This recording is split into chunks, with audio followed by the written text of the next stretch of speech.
Usaping pananampalataya. Ang pangangaral ng mga pastor sa Pilipinas. Ang tanong, katotohanan ba?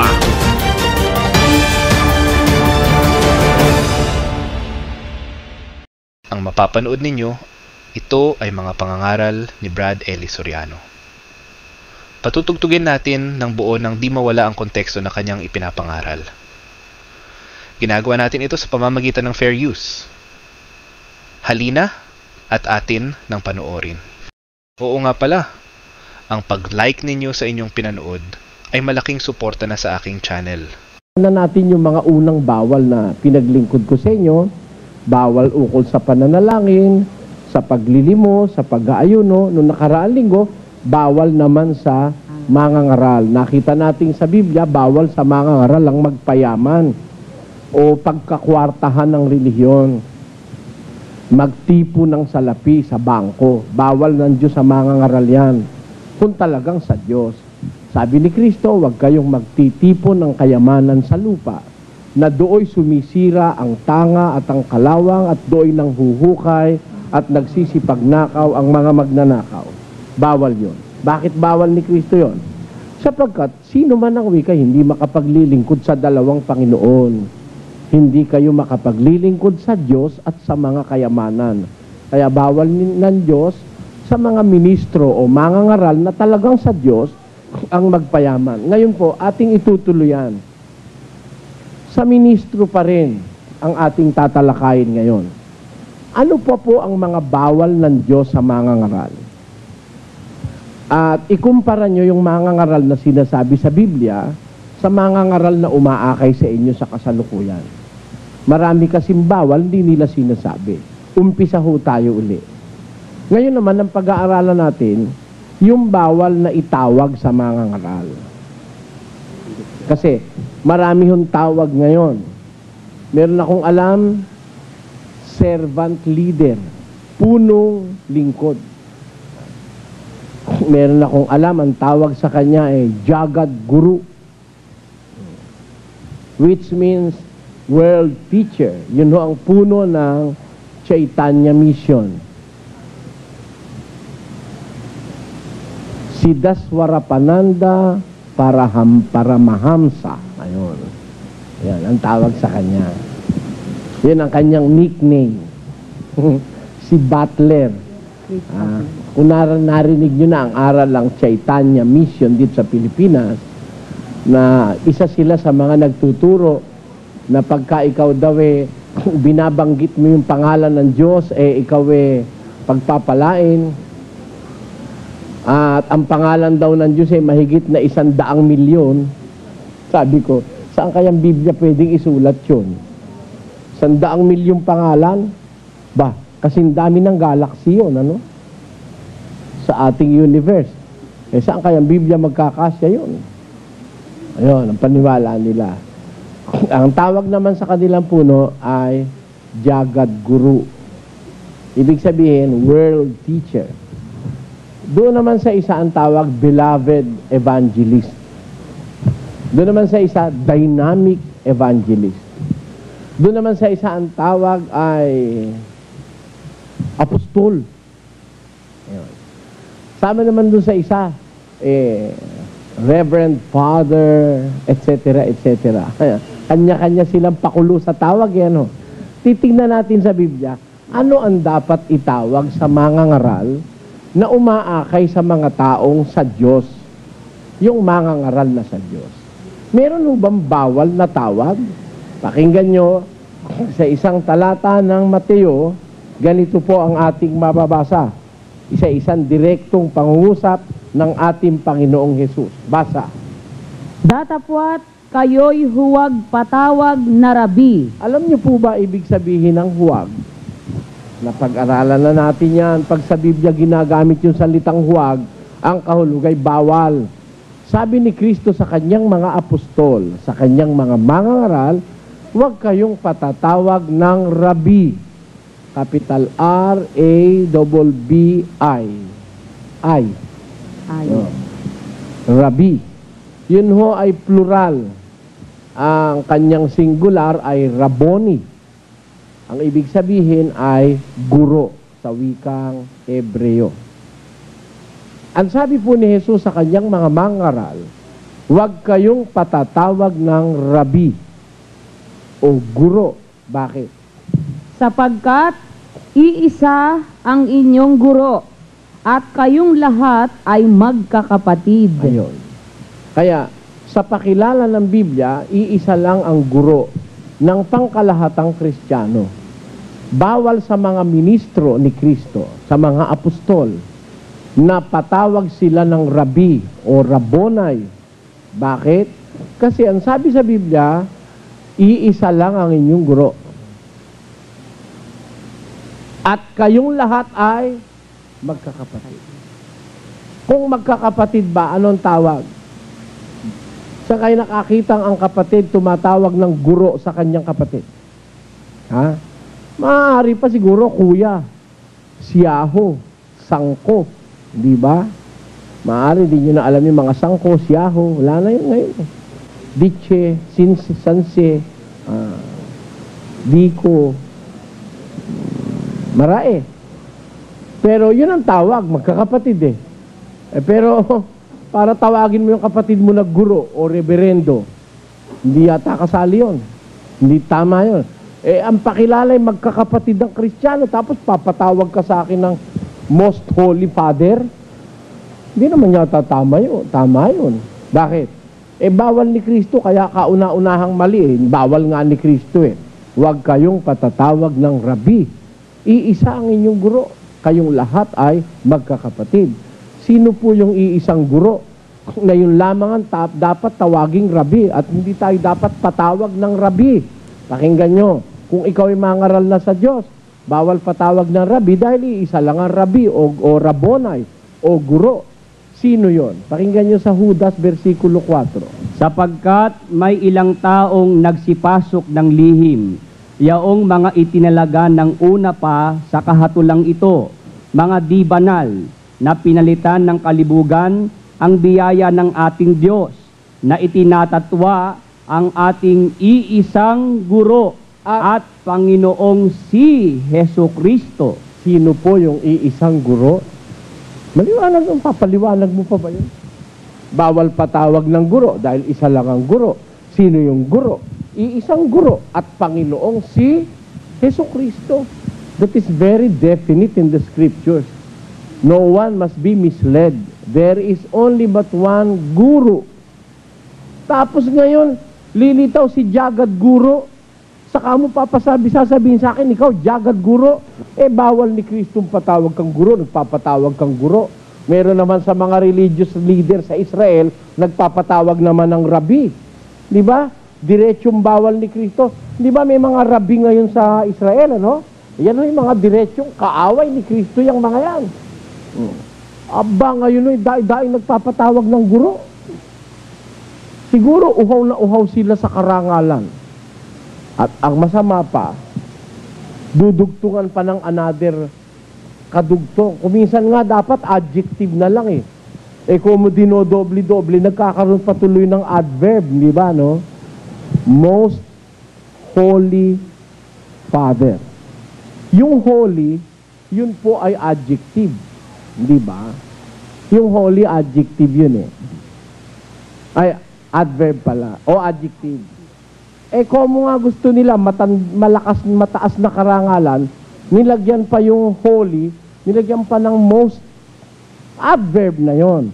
Because an adverb is a word that modify an adjective, a verb, or another adverb. Ngayon, ang nakalagay, most holy Father. Yun namang isa, Reverend Father. Yun namang isa, Very Reverend. Yan o, mga tawag. Huwag ko kayo magagalit, ho. Yan ang mga tawag. At kung yan hindi totoo, pwede nyo akong akusahan. Ako, naniniwala ako, totoo yan dahil nakikita ko yan sa mga banner Welcome, the Most Holy Father. Isa naman, Very Reverend Father. Yun naman isa, Reverend Father. Yung naman hindi nagpapatawag ng Father, ang patawag naman, Reverend Pastor. Yan ang mga titulo Reverend Pastor. Yan. Tingnan nga ho natin sa Biblia kung may papasadyang kahit isa, Bawal patawag ng guro o rabi. Ano pa ang isang bawal ipatawag? Pakinggan nyo. At Sa isang talata ng Mateo 23, ganito ating mababasa. At huwag ninyong tawaging inyong ama ang sino mang tao sa lupa, sapagkat iisa ang inyong ama, sa makatwid bagay siya na nasa langit. Sabi ni Jesus, huwag niyong tatawaging inyong ama ang sino mang tao sa lupa. Bawal palang tawaging ama ang sino man tao sa lupa pagkadating sa relihiyon. Meron ba kayong alam na relihiyon ang tawag nila sa kanilang pastor, ama? Palagay ko may alam kayo Sino ho? Kasi yung salitang papa, salitang Latin which means father. Salitang Griego, patos. Father sa Latin, papa. Sa Tagalog, ama. Sa English, father. Sabi ni Kristo, huwag kayong tatawag ng ama sa mga tao sa lupa. Pagdating sa relihiyon, bawal hong patawag ng ama. Sapagkat iisa ang wika, ang inyong ama, siya na nasa langit. Sa makatwid, tatawagin lang nating ama, yung nasa langit. Paano natin siya tinatawag na ama? 23, ganito, 6:9. Magsidalangin nga kayo ng ganito. Dumalangin kayo ganito. Paano dalangin? Ama namin na nasa langit ka. Ayun. Our Father who art in heaven. Ama namin nasa langit ka. Ang sabi ng Biblia. Di kayo liwanag na ang tatawaging ama yung nasa langit. Sa lupa, wag kayong tatawag ng ama sa kanino man tao sa lupa. Basahin mo nga uli yung baka hindi naintindihan ng iba. At huwag ninyong tawaging inyong ama ang sino mang tao sa lupa. Naintindihan po natin, maliwanag Bawal tumawag ka ng ama sa sino man tao sa lupa. Bakit ang ating mga obispo at mga pare tinatawag nating ama? Kung tayo'y sumusunod kay Kristo. Sabi niya huwag niyong tawaging ama ang sino mang tao sa lupa. Pagdating sa pananampalataya, bawal yun. Sa bahay niyo, tatay mo yun, pwede yun. Tatay yun, papa, daddy, papi pa nga ang tawag ng iba Diba? Pwede yun, hindi naman pan-relihiyon yun, pambahay yun. Pero pagdating sa relihiyon, bawal ni Kristo tawagin mong ama sino mang tao sa lupa. Ang tatawagin mong ama yung nasa langit. At kung mananalangin ka, sabi ni Jesus, manalangin kayo ng ganito, ama namin na nasa langit ka. Bawal tawagi ama. Tayo, kayo na nga humatol, tumatawag ba kayo ng ama o hindi? Kayo na humatol. Huwag kayong magagalit sa akin. Nasa Biblia nyo yan Sa lahat ng Biblia, nandun yan. Bawal tawaging ama ang sino man tao sa lupa. Lalo na kung dudugtungan mo pa ng reverend. Bakit? Alam nyo ba yung reverend kung anong gamit sa Biblia noon, mga kababayan? Pakinggan nyo, basahin natin ang gamit ng reverend sa Biblia. Basa. He sent redemption unto his people. He hath commanded his covenant forever. Holy and reverend is his name. He sent redemption unto his people. He commanded his covenant forever. Holy and reverend is his name. 111 verse 9 of the book of Psalms. And that is the only verse in the English Bible using the word reverend. Yan ang katangi-tanging talata sa Biblia na gumagamit ng salitang reverend o reverendo. Kanino ginamit yung salitang reverendo sa Biblia? Minsan lang ginamit, ho? Sa mga apostol, hindi sila gumamit ng reverend para itawag sa kanila. Sa mga apostol, sa mga ministro ni Kristo, hindi gumamit ng reverend para itawag sa kanila. Yung mga pastor sa unang iglesia, hindi nagpatawag ng reverend para gamitin sa kanila. Iisa ho ang pinaggamitan ng reverendo sa Biblia, yun po ay ang pangalan ng Amang nasa langit. Holy and reverend is His name. Banal at kagalang-galang ang kanyang pangalan. Doon nakalagay yung reverend. Tapos inalis doon sa pangalan ng Diyos, inilagay sa pangalan ng pastor. Kayo, payag ho kayo? Payag ho kayo? Ako, palagay ko, yung mga kapatid dito, pag nagpatawag ako reverend, magagalit sa akin eh. Alam kasi nila kung saan ginamit yun eh. Sa pangalan lang ng Diyos ginamit yun. Tapos gagamitin mo sa pangalan ng tao, taong nagkakasala, taong kung minsan nanluluko pa ng kapwa, ang tawag mo reverendo. Tumataginting na reverendo. Reverendo, tuloy po kayo. Magandang umaga po, reverendo. Mano po, reverendo.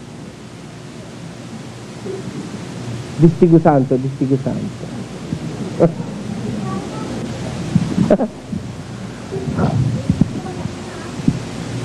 Kung Biblia ho sasangguniin natin, bawal yun eh. Masama yun. Pag bawal ng Diyos, masama yun para sa Diyos. Ayaw niya nun. Ang pangalan niya lang ang tinatawag na reverendo sa Biblia. Pero pangalan ng taong nagkakasalang, kagaya ko halimbawa, masama po sa Diyos yan. Kaya yung pagtawag ng reverend, lalo naman yung isa.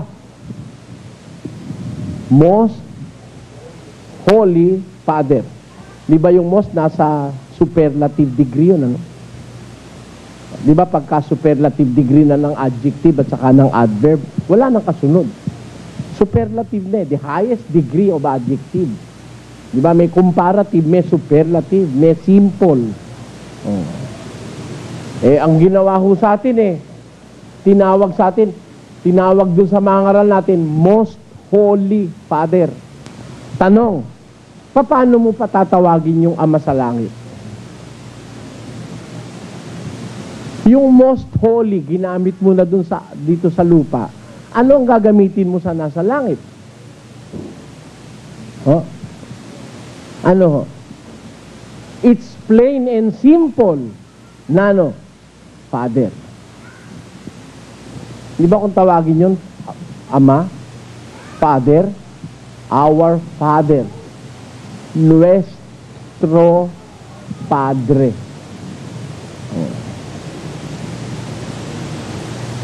Patros, nosotros.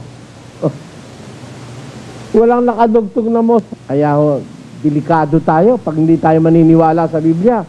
Nagagalit ang Diyos sa atin dahil nilalapastangan natin yung kanyang kautusan. Sabi, huwag kang tatawag na kami, tinatawag mo. Nilagyan mo pa nga ng adjective na most holy Yun naman iba, reverendo. Yung iba naman nagpatawag ng apostol. Ha? Apostol failure. Hindi ba? Failure ang spelling F-A-I-L-U-R-E. Biro mo yun? Si apostol failure. Failure nga dahil ba't ka magpapatawag ng apostol?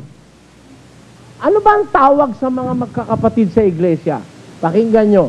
Nang tawagin si San Pablo kung anong tawag sa kanya sa ikalawang Pedro 3, versikulo 15. At inyong ariin na ang pagpapahinuhod ng ating Panginoon ay pagliligtas. Na gaya rin naman ni Pablo na ating minamahal na kapatid. Anong tawag sa kanya? Kapatid. Kapatid na Pablo. Merong katunayan? Ang tawag sa kanya, kapatid na Pablo. Pakinggan nyo. 2:36. Kapatid na Pedro. Ang tawag, kapatid, hindi apostol. Yung apostol, office yun, katungkulan yun, hindi tawag. Iba nagkakamali Di ba?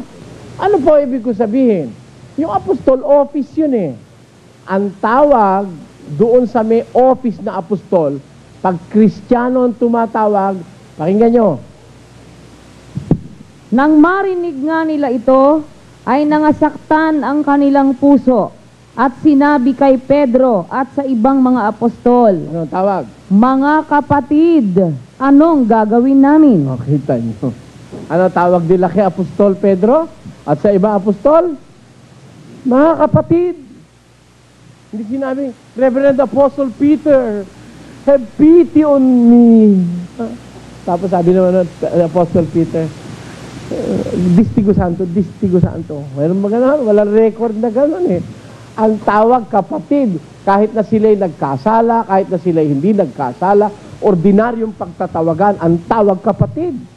Kahit na si Pedro'y nasa authority at nagtuturo ng kanilang kaligtasan, anong nararapat naming gawin, mga kapatid? Kapatid ang tawag sa mga apostol. Hindi ang tawag ay apostol, sapagkat yung apostol, office. Yan dapat nating maintindihan. Kaya po, alam nyo, yung mga yan nagpapatawag ngayon ng apostol, Reverend Father, ha? Reverend Pastor, tapos Most Holy Father, Very Reverend Father. Yan o, mga paltos na lahat sa Biblia. Huwag naman kayo magagalit sa akin. Ngayon, kung talagang ayaw kayo maniwala, di tawagin nyo yung pastor nyo, yung nagpapatawag na reverendo, at iharap nyo sa akin. O, di, pag-usapan natin. Walang away.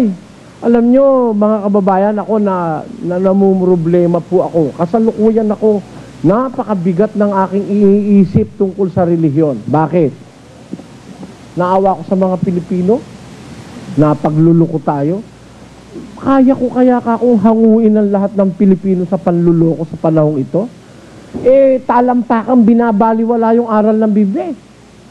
Diretso nakasulat, wag papatawag ng rabi, may nagpapatawag ng rabi. Wag patawag ng ama, may nagpapatawag ng ama. Tapos may reverendo pa, may pastor pa, mayroon pang apostol. Mga tawag na hindi naman illegitimate na tawag yan kung pag-uusap Biblia. Kaya ako namamangha na naiisip ko, kawa-awa maraming tao. Kawa-awa, niluloko na eh. Umaamin pa. Opo, amo. Nung panahon daw ng Kastila, ang tawag doon, amo eh. Opo, amo. Aamin ka pa eh. Mano po, amo? Mano po, amo? Tanungin niyo yung matatanda, among ang tawag nila. O ano ba ibig sabihin ng among? Di ikaw ang alipin, amo siya. Sa Biblia ba, pwedeng ang miyembro alipin at yung mangangaral ang amo? Pakinggan nyo, sa isang talata ng unang Pedro, Kapitulo 5, versikulo 1 hanggang 5, ganito ating mababasa, mga kababayan. Sa matatanda nga sa inyo'y umaaral ako. Sabi ni San Pedro, sa mga matatanda sa inyo, umaaral ako. Akong matandang kasamahan ninyo Na at isang saksi ng mga hirap ni Kristo na may bahagi naman sa kaluwalhatiang ihahayag. Pangalagaan ninyo ang kawan ng Diyos na nasa inyo, na magsigamit kayo ng pagpupuno na hindi sa pilitan. Ayun. Gagamit ka kayo ng pagpupuno, mangangaral ka, gagamit ka ng pagpupuno, huwag sa pilitan. Tuloy. Hindi din naman ang gaya na kayo may pagkapanginoon sa pinangangasiwaang ipinagtagubilin sa inyo. Huwag din kayong parang Panginoon sa pinangangasiwaang ipinagtagubilin sa inyo. Ngayon ho, yung mga mangangaral, parang Panginoon. Binubuhat ho yan eh. Alam niyo ba yon? May mangangaral, pinuprosesyon. Alam niyo yun? Nakakita na kayo na. Nadala mo ba, Marcos, yung pinuproses yung mangangaral? Pinuprosesyon eh.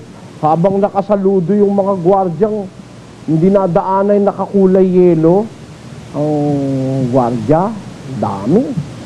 Daan-daan. Tapos siya naman buhat-buhat ng 6 na tao. Pinuprosesyon siya. Sinasaluduhan pa siyang ganon. At para talagang Panginoon. Diba? Kilala niyo kung sino yon?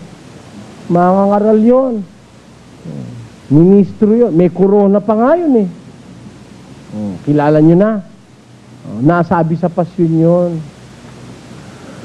ang mga pagmimilagro, tutulungan ng demonyo, sasakay sa eroplano.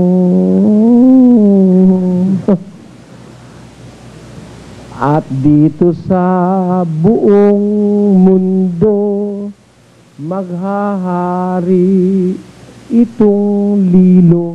Maghahari talaga. Kaya may korone. Itong sukaban at lilo, magdarayang walang toto, kalupit-lupit na tao, kampo ng mga demonyo, ang pangalay Antikristo. Biro mo, pati sa pasyon nakasulat yun. Hindi naman akin yung pasyon, gawa ng pare yun. Sabi ng Diyos sa mga ngaral, huwag kayong maggumamit ng pagpupunong sapilitan. Sabi, huwag kayong parang Panginoon sa pinangangasiwa ang kawan na ipinagtagubilin sa inyo. Kundi kayo'y maging mga uliran ng kawan. Tuloy. At sa pagkahayag ng Pangulong Pastor, ay magsisitanggap kayo ng di nasisirang putong ng kaluwalhatian. Ayun, sabi, maging uliran kayo ng kawan. Huwag kayong parang Panginoon. Uliran kayo ng kawan. Hindi ako payag na yung mga ngaral parang papaliguan. Kagaya nung nasa Bataan, iihi lang ang may hawak ng aranole, 6 na babae. Pero mo may asawa siya, ang tagahawak ng aranole babaeng dalaga. Iihi ka. Tapos pag dumumi, huhugasan ng puwit ng dalagang, napakatangang dalaga naman nun. Biro mo yun. Matindi, mga kababayan. Kaya hindi katakataka, biro mo, puno ng relihiyon, 48 asawa. Katakataka pa ba yun? Naniniwala ka pa bang yung relihiyon mo totoo? Kinakalon niya ka na ministro mo? Naniniwala ka pang mapupunta ka sa langit? Iihi sa'yo, ihaharap yung kanyang harap at ikaw ang nakasahod na arinola? Ako, sa akin gawin niya, ibubuhos ko sa kanya pagkaihi niya, maniwala ka. Sabi sa Biblia, huwag kang parang Panginoon. May ginawa ka ng Panginoon niyang mga miyembro. Pagkatapos, hinahalikan ng kamay, minamanuhan. Yung iba naman, niluluhuran ng miyembro, payag naman. Diba? Pakikita ko sa inyo. Magdala ka nga nung pag-ordinasyon nakaluhod kay yung mga miyembro niya. Meron ka ba dyan? Kung bino mo, luluhod yung miyembro, pumapayag ka, luhuran ka ng miyembro, paano kang Panginoon? Ang tindi ng mga mangaral ngayon. Pero talaga kung minsan naisip ko sana kako, lahat ng mga mangaral, dalhin sa luneta, maglagay doon ng malaking sangkalan at saka malaking itak. Lahat ng mahuling sinungaling, talungin ng tanungin. Pag nahuling ng loloko at nagsisinungaling, tabasan ng leeg. Itapon doon sa, pakain sa pating. Hindi, nabawasan ng manluloko sa mundo. Kaya lang hindi pwede ngayon yun eh. Pero kung pwede yun, unang-una ako mag-a-apply. Na pag napatunayan ako'y nanloloko, patatabas ko leeg ko. Ako naniniwala, maraming matatabasan sa luneta. Huwag nyo lang akong uunahin. Dapat matanong ko muna sila lahat. Dahil pag ako nawala, wala nang tatanong dun sa mga yun. Baka walang matabas. Pero pag nandun ako at ako magtatanong, makikita nyo kung paano tayo niloloko. Tanong, ikaw ba kapatid, mangangaral, ano sagot? Palagay nyo, ano isasagot? Natural. Nangangaral siya. Siyempre, sabihin niya, sa Diyos siya. Ano ang tawag sa'yo ng mga tao? Father Eka. Hindi ba bawal sa Biblia ang patawag ng Ama? Hindi naman ako nagpapatawag. Sila lang ang tumatawag sa akin eh. Pagbawalan mo. Alam mo palang mali. Di pagbawalan mo yung tumatawag sa'yo. Pag hindi nakinig, tiwalag mo. Tignan ko kung may tumawag pa sa'yo uli ng Ama. Tuwa ka naman, tinatawag ka ng Ama, biro mo matanda pa sa nanay mo yung tumatawag sa'yo ng Ama. Hindi ba't yung Mangangaral pagkakagraduate bata pa. 29 anyos inordinahan. E di ang tawag sa kanya father. Aba yung matanda pa sa lolo niya nagmano, pinamano naman. Ha? At ang tawag sa kanya, father, baliktad na mundo talaga. Biro mo yun. Matindi. Tanungin mo mga ngaral. Nasa Biblia ba yan? Ginagawa mo na yan? Pinapatawag mo sa iyo, ama? Wala. Bawal nga ba't papatawag ka? Kasi tinatawag ikakon nila Sabi no iba, ba't kakon yung sinasamba? Hindi naman ka namin sinasamba. Ginagalang lang namin. Ayan, yan mga palusot yan Sabi sa Biblia, huwag kang luluhod lumuhod ka na. Nilagyan mo pa ng kandila. Ano pa tawag mo ron? Hindi pa rin tama. Tama pa rin yun. Mali. Madali naman mahuli, pastor Gamitan yung Biblia. Madali mahuli yan. Kaya lang yung iba sa mga kapatid natin Pilipino, galit talaga pagka sinasabi mo totoo. Kaya kung minsan tuloy, parang naisip ko, para wala ka akong kaso, para wala akong kaaway. Hindi, wag na akong magsalita. Pag wag na akong magsalita, tamaan na lang ako ng kidlat. Mabuti pa. Mabuti pa, mamatay na lang ako kaysa alam ko yung totoo, hindi ko sasabihin. Kaya mas mabuti pa, mamatay na lang ako. Sabi ko sa sarili ko. Pagka mapipigilan akong sabihin ko yung totoo dahil nag-aalala ko, nagagalit ang tao sa akin, idinidimanda ako ng mga kapwa ko mangaral. Pinasasama ako sa mga kababayan. Dahil dun titigil na ako, mabuti pa, mamatay na lang ako. Bakit? Kasi ano pa silbi mo kung hindi mo sasabihin yung ipinasasabi ng Diyos? Sa bagay, sino ba naman tao gustong mamatay kundi si Raulo? Di ba? Ang nagpapakamatay lang naman, nasisiraan ng bait Pero pag matino ka, ayaw mo naman mamatay. Matanda nga Meron ako nakita matanda, 120 anyos na, pang mamatay ako, para sa palagay ko, pagka ganun katanda na ako, parang ayoko na rin mabuhay. Biro mo. Ano ba? Munguya ka lang man piritong man isa. Isa'y ipin dito, wala pang katapat. Maghapon na hindi mahuli-huli, ano pa kwentang mabuhay nun?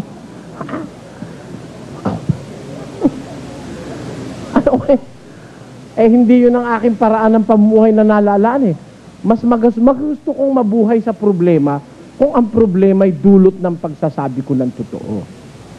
Mas magusto ko nang mabuhay na kinagagalitan kung ang pagkagalit ng tao sa akin yung kagaya nung sinasabi ng Biblia. Ba't sila galit? Pakinggan nyo sa 4 ng Galacia. Ganito ating mababasa. Kaya nga, ako bagay naging kaaway ninyo sa pagsasabi ko sa inyo ng katotohanan. Naging kaaway ko ba kaya dahil sinasabi ko ang katotohanan? Sabi ni Pablo. Is it because I'm telling you the truth? Kaya kayo galit sa akin? Nasa sa inyo na yan. Wala na akong sagutin sa Diyos. Basta ang sagutin ko, sabihin ko yung totoo. Magalit kahit matuwa, sasabihin ko talaga yon. At di naman ako natatakot. Sabi ni Kristo, huwag ka matatakot, sabihin mo yung totoo totoo yung sinasabi ko. Di magalit na kayong lahat. Kahit ho kayong lahat dito, magalit kayo sa akin. Hindi bali. Gusto nyo, magalit na kayo ngayon? Magalit kayo. Hindi ho ko natatakot sa galit ng kapwa ko tao. Ang kinatatakutan ko yung galit ng Diyos sa akin. Baka yung Diyos ang magalit, yun ang pakiusap ko sa Kanya, huwag siya magagalit sa akin. Kasi pag ang Diyos pa nagalit sa akin, wala na akong susuotan Galit pa sa akin ng born again, galit pa sa akin ng Baptist, galit sa akin ng mga Methodist, mga pastor galit sa akin. Sino pa hindi galit sa akin? Wala na. Pag nagalit pa ang Diyos, kawawa na ako. Kaya, di bali na magalit kayo sa akin, basta't wag lang ang Diyos ang magalit. At pagka sinabi ng Diyos na sabihin ko, kahit ang tatay ko't nanay ko magalit, sasabihin ko talaga yon. Maniwala kayo't hindi, magala kayo't hindi, matuwa kayo't malungkot, sasabihin ko yon. Bawal ng Diyos yan Patawag ng Rabi, bawal patawag ng Ama, pagkatapos bawal magpapanginoon ng mga ngaral, tapos yung ginawa mga ngaral ngayon, mga panginoon ng mga miyembro, brother, pakamay naman. Pag nakamay, ay pwede na ako mamatay. Nakamayan ko sugo. Maniwala ka. Dadaan yung sugo. Bukas ng umaga dadaan. Ngayong gabi pa lang, nakapatrolya na lahat ng dadaan at may mga nakabantay na. Ayan. Huwag kayong magagalit. Mag-isip lang kayo. Ginawa tayong alipin sa relihiyon. Niloko tayo ng niloko. Pinagkakwartahan na tayo, ginawa pa tayong alila. At pagka sinumpong, gagawin ka pang asawa. Amen? Delikado yan. Magkakaanak ka ng apo ng Diyos. Totoo yun eh. Siya raw eh, anak ng Diyos. Hihipuin yung dalaga. Huwag kang kikibo, Diyos ang hihipo. Walang. Pag ipinanganak, apo ng Diyos. Biro mo magkakaanak ka, apo ng Diyos. Okay na, apo ng Diyos yun eh. Payag ka na. Inanakan, nakailan, naka-36 ang naanakan. Yung isa naman naka-48. O, akala nyo, chismis to. Hindi. Gusto nyo, bibigay ko sa inyo papeles eh. Chismis ba? No. Totoo yun. Nangyari na yan sa relihiyon. Marami ng pangyayari na ganap. Kaya, kung alam lang natin yung bawal, hindi tayo maluloko eh. Bawal na Panginoonin mo yung mga ngaral mo na para siya na ang Diyos. Hinahalikan sa paa, binubuhat, niluluhuran. Sabi ni Pedro, wag kang magpatira pa sa harap ko. Tao rin ako. O si Pablo, pumayag ba? Basa. Pakinggan nyo. At nang makita, datapwat nang marinig ito ng mga apostol, nang makita nila muna. at nang makita ng karamihan ang ginawa ni Pablo, ay nagsigawan sila na sinasabi sa wikang Lycaonia, ang mga Diyos ay nagsibaba sa atin sa anyo ng mga tao. Oh. At tinawag nilang Jupiter si Bernabe at Mercurio si Pablo, sapagkat siya ang pangulong tagapagsalita. Tuloy. At ang saserdote ni Jupiter na ang kanyang templo'y nasa harap ng bayan ay nagdala ng mga baka at mga putong na bulaklak sa mga pintuang daan at ibig maghaing kasama ng mga karamihan. Ayun. Nung makita nilang gumawa ng himala si Pablo, ang ginawa ng mga tao, nagdala ng mga bulaklak at mga baka. Iahain kay Pablo. Ano ang sabi ni Pablo? Datapwat nang marinig ito ng mga apostol na si Bernabe at si Pablo, ay hinapak nila ang kanilang mga damit at nagsipanakbo sa gitna ng karamihan na nagsisigaw at nagsisipagsabi, mga Ginoo, bakit ninyo ginagawa ang mga bagay na ito? Kami mga tao ring may mga karamdamang gaya ninyo. Kita nyo? Ba't nyo ginagawa sa amin yan? Ba't nyo kami dinadala ng mga bulaklak? Mga tao rin kaming may karamdamang gaya nyo, sabi ni Pablo. Eh ngayon, alayan mo ng bulaklak, tuwa pa. Ha? Luhuran mo, tuwa pa. Mga apostol, yung tunay na apostol, ayaw. Tao rin kami, ba't nyo kami ginaganyan? May karamdaman din kaming gaya nyo. Sabi niya. Kaya, maliwanag sa Biblia, bawal yan.